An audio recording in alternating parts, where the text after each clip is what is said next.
What's the biggest scam we all just accept?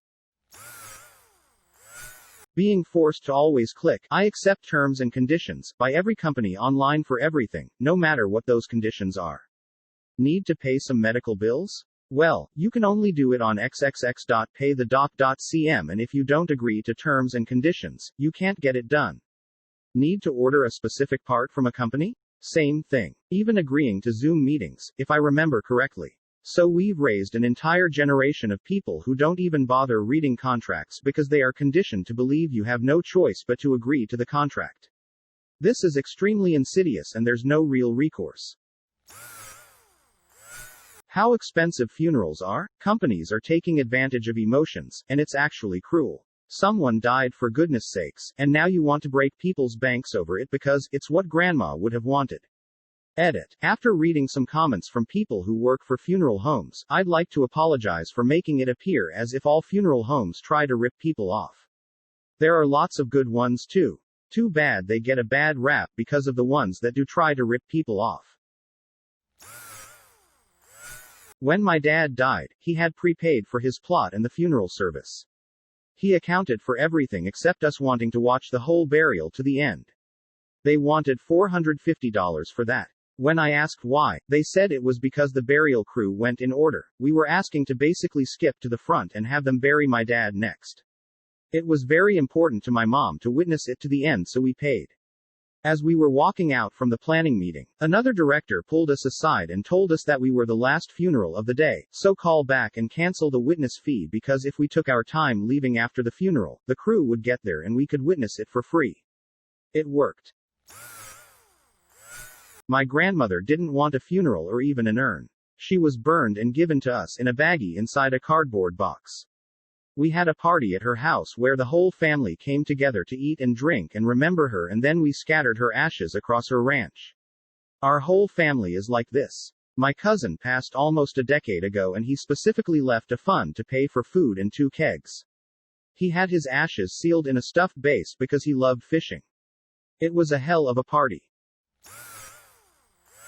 I have had so many fucking horseshit issues with private insurance companies I could write a book. They are the absolute fucking worst. There are times the only way I got the insurance company to actually provide the service I was paying for was for me to threaten to report them to the FBI for insurance fraud. After that they pretended like there is never an issue. My wife was talking about how she wants more, bigger diamonds for her ring for our 10-year. It's a few years away, but shit, if she wants that I better start saving now. Then I asked how she felt about the lab diamonds. Game changer. She said they look exactly the same and would be fine with it. I'll possibly financially recover from this. This is why when I bought my fiance's engagement ring it wasn't a diamond. I got her a sapphire because blue is her favorite color by far and I knew she'd love it. It being 1/3 of the price certainly didn't hurt my feelings either. Plus it still has some smaller diamonds around it which look nice. Large popcorn. Hear me out. When the only options are a large and a small, if the large is $5 but the small is $2, the theaters don't want you to pick the small. So they'll invent a medium size. But instead of pricing the medium as perfectly between $2 and $5, $3.50, they'll price the medium as slightly less than the large. So, in your mind, you think, well, I could get even more popcorn for just a little bit more. I'd be a fool to miss out on that deal. The theater never wanted you to pick the medium. They just artificially made the large more attractive. Also, essential oils, when used for their health benefits. They're not essential in that they're vital to good health. They're essential in the sense that they have the essence of things. Also, games that aren't finished on the release date, whether it needs a patch or actual paid DLC to be complete. Just push the deadline back, or make the deadline a reasonable one. Edit. For this last one, I mean games like Pro Skater 5, which was basically unplayable on launch and needed a 4 GB update to actually be a game. Basically, I'm talking about the more egregious examples. I used to work at a movie theater. A customer ordered the medium, so I filled it up, but then they switched their order to the large. I thought, oh, I'll just pour the medium I have into the large container and then top it off with another scoop of popcorn. The medium was the same size as the large. I'll never forget the look on my manager's face when I found out this company secret. It was as though he said, if you tell anyone, you're fired. Projects just end up over budget. The city and contractors can't do anything about that. Yes, you fucking can. Problems like, oh well, it turns out there are utilities in the street, are easily foreseen and should be included in your goddamn bids. Instead, they get used as a reason to be 4 years behind schedule and tens of millions of dollars over budget. Video games being sold half-finished and buggy because it can be patched out. When back in the days of GameCube, PS2, and earlier, any bugs on release were permanent because there was no downloading patches, updates. Instead of DLC, we had expansion packs for games like Diablo 2 LOD or Warcraft 3 Frozen Throne. Imagine buying a book but half the pages are missing in random spots, and you need to wait for small packs of pages to get released. There'd be outrage. Realtors. 20 years ago, they were absolutely essential. Someone had to track which houses were for sale, and maintain that database. But now, people looking to buy a house have access to the same information, pretty much, that realtors do. But they still have the same commission. Why? Because due to the social inertia, realtors have been able to wedge themselves between people selling houses and people buying houses. And they've done this by an informal collusion, where they'll only deal with other parties who also have realtors. So they're more or less not too different than a mafia asking a business for security payments. Wanna sell your house? No problem, just pay $20,000 to the realtor mafia, and we'll make sure nothing bad happens to your customer traffic. Ultimately, I think my home buying experience went better than if I had done it myself. But if I look at the work that the realtor performed and if I subtract the pain points where things did not go well and if I subtract the work that my wife and I ended up doing on our own, I'm not convinced that it was worth the cost. It's a weird situation because I'm glad that I sold my house and I'm glad that we got this house. However, the value per dollar ratio doesn't look quite right. And the work per dollar ratio makes me think that if someone had enough startup capital that they could absolutely destroy the realtor market by providing the same level or superior service at an incredibly discounted rate. I guess we'll find out what happens in the next few decades. Being charged by banks to store or use your own money when they're already making money off your money by lending it to others with interest. But no, they need to be able to charge you $10 a month in the middle of a pandemic if you don't have $500 direct deposited into your account or don't have $500 consistently in your account for the month. I'm still salty. I tried looking for other banks, but it seems every bank does this. Just an FYI for UK folk, if you are homeless and need an address for job applications, bank statements, etc., you can use your local job center's address. You have to have some form of current account to receive your universal credits, so need an address. If homeless and you give the local council who deals with housing homeless persons the job center address, it does help in the housing application process too, as it helps to prove you didn't make yourself intentionally homeless. College textbooks. You need edition 10 for this class. They change one chapter in the book, make it a new edition, overprice it, and fuck the college kids. Always drove me nuts when I was in college. Pearsons should be nuked from orbit. Buy the book new for $200, or the used one for $120, but still have to pay $80 for the activation code for your required homework access that we don't even know how to grade properly, so if your answers aren't exactly how we expected them, they're incorrect.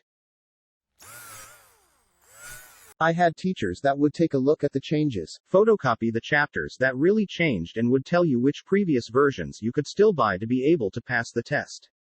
They were awesome, because that way you could safely buy secondhand books or reuse books like law books you bought the previous year. I had to buy a big-ass law textbook for Intro to Law that we used maybe 2 chapters of for $94. New edition next semester, so I couldn't sell it. I kept that stupid book for so very many years because I paid so damn much for it. Also, the school didn't release the list of necessary books until just before school started, so we couldn't shop around for a better deal and had to get from the school bookstore. This was in 1997, so ordering online and getting it in a day or two wasn't really a thing. One little book was $15 from them with a list price of $9.95 printed on the book. Such a scam. As a professor, yes, it's a scam. That said, there is a single good reason for it. And that's cheating. New books generally equals new problems, which generally equals the online, cheating, homework sites don't have the answers yet.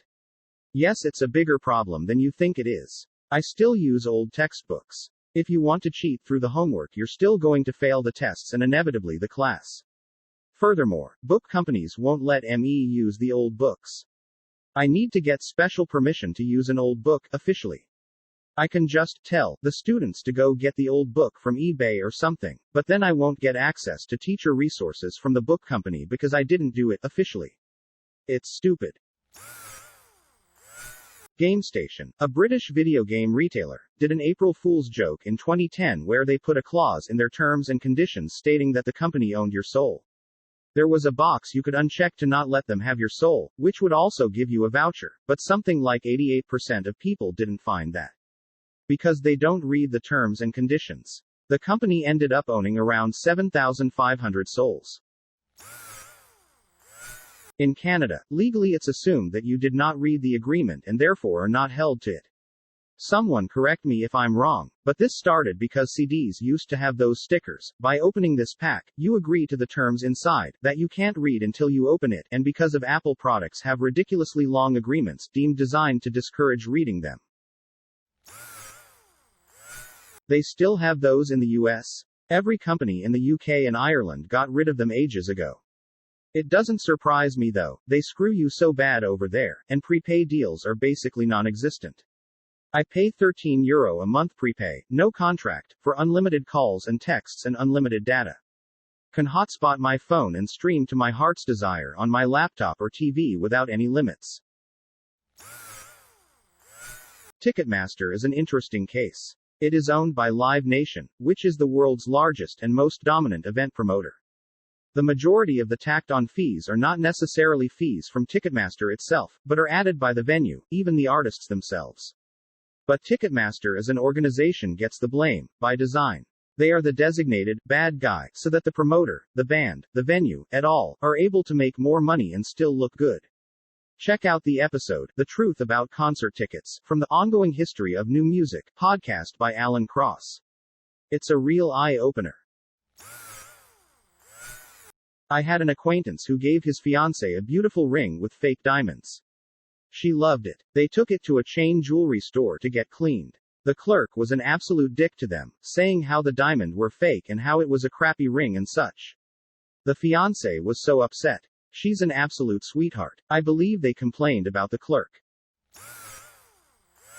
Similarly, in a marketing class my professor talked about washing machines. They had a small and large size, and everyone was overwhelmingly buying the smalls, when the company wanted them to buy the large. A marketing firm they hired told them not to make a medium size but to make an extra large size, big enough that most people would never even think of buying it. When they did, just by changing what the midpoint product was, the sales of the large skyrocketed. As a Mexican, I have to disagree. Mexico is not really controlled by the cartels. In reality, most of the cartels just have informal immunity because the local governments are either corrupt or afraid. It's more of a let them do what they want unless they do a big mess or attract unwanted attention deal. What should the world do? Mass an army and march in? UN peacekeepers? Economic sanctions? Blockade? What tool is available which the Mexican people and government would accept? Would they accept the loss of sovereignty? What would the goals be, and how would they be achieved? Is loss of life acceptable? Is it necessary? Look at what the US did in Iraq equals greater than a total fiasco. In Afghanistan against the Taliban over the course of 18 years equals greater than failure, with Trump about to pull the remaining troops out and give it back to the Taliban. The only successful model I can think of is al-Assad in Syria inviting the Russians and Iranians in to help win his civil war. I agree, something should be done, but what would work? I have read horrifying articles about this and I can't believe what is happening. I cannot imagine the fear of living there. I believe someone tried to take over a leadership position and was promised to get rid of the cartels, and they killed all of his campaign advisors and put them in a bus in front of his house. I wish someone would do something. This is so wrong. Dude, my family has to pay thousands of dollars for coverage, but our deductible is $5,000. Seeing how everyone in my family is healthy and we have never had any medical costs go over $2,000, we never use any of our insurance money. Honestly, the government should require health insurance companies to cover all medical costs over $100. Otherwise, why the fuck would I pay for insurance when I'm paying everything out of pocket? I got a discounted bridesmaid's dress, light gray, and my mother-in-law made me a flower crown and bouquet. My husband wore his suit, and we got married in a gazebo in a park with friends and a few family members gathered around. The pastor was from my mother-in-law's church and the photographer was my brother's friend. And then immediate family went out to dinner afterwards. I'm shy and hate people. It was absolutely perfect for us. And it was inexpensive, maybe less than $800 after all was said and done. This is why my family always has weddings either at the bride's parents' house or at the beach on a nice day. Everyone's sitting around, watching them exchange vows, a cold beer in hand, followed by everyone just hanging out with everyone having brought some food so we all enjoy a feast to go with it. Total cost? Maybe at most $500. Way more personal and meaningful, and get this, if you want a priest to officiate the wedding, you can just ask. My aunt married my uncle and paid the priest with a big tray of meat and a case of beer. But a lot will do it pro bono. Thank you for watching. Don't forget to like the video. And if you are new, subscribe and click on the bell icon.